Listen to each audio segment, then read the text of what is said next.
About 24 months ago, I was on our Bath, New York crisis unit when a young man from the 10th Mountain Division in Fort Drum said, listen, I can do my job, and I'm willing to assume that risk and that stress. What I can't take is when I speak to my wife and she tells me all we've got is $20 to survive to the next paycheck, which is next week. Here at Loyola, we started by talking to soldiers. We're a healthcare specialty provider within the VA, and we listened. And the soldiers were able to tell us, look, I can handle the stress of deployment. I can even handle the stress of combat. What I can't handle is the stress of my wife calling to say there's no money and I need formula and diapers. So Operation Economic Freedom is a result of that. What we did at Loyola was find a way to give back to these military families. What we did is we went on base and we interviewed active duty military spouses and said, what can we do to help? And what we found was a virtual call center would work for these women. They can work out of their home. They don't have to worry about daycare. They don't even have to worry about buying business suits. They can work out of their house. We supply them with a computer, headsets, and training, and they make phone calls on behalf of the Veterans Administration. I started looking for a part-time job in order to support my family, to help bring in extra money, as well as to give me something to do and meet people, because like I said, I didn't know anyone out here.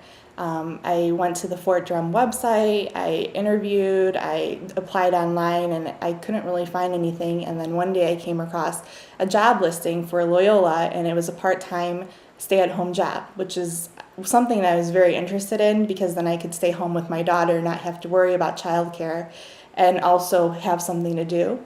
I interviewed with Deb and Chris, and I fell in love with the job. I thought it was just the perfect, ideal situation. You work 19 to 20 hours a week. You pretty much make up your own hours. They're pretty flexible, so it's like 3 to 4 hours a day, which is perfect because I can do that while my daughter's taking a nap, and but still have time to play with her and spend time with her. When Loyola started this project, we had no idea the impact we would make on these women, and they have become their own community.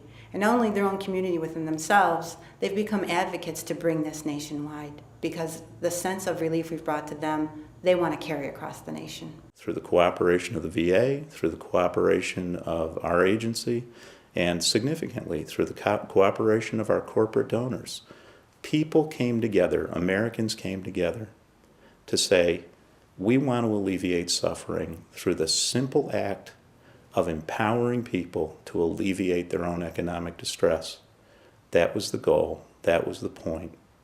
And that was what we thought rested at the heart of the movement. Getting ahead of substance abuse problems by reducing stress, rather than just having crisis centers and homeless programs that take people in when the bad event has already happened or the crisis has already occurred. Both are necessary. But the more times we come together from multidisciplinary sectors and we fashion these solutions, the better these lives in these military families are going to get. And look at, what do you owe somebody who's willing to lay down their life for you?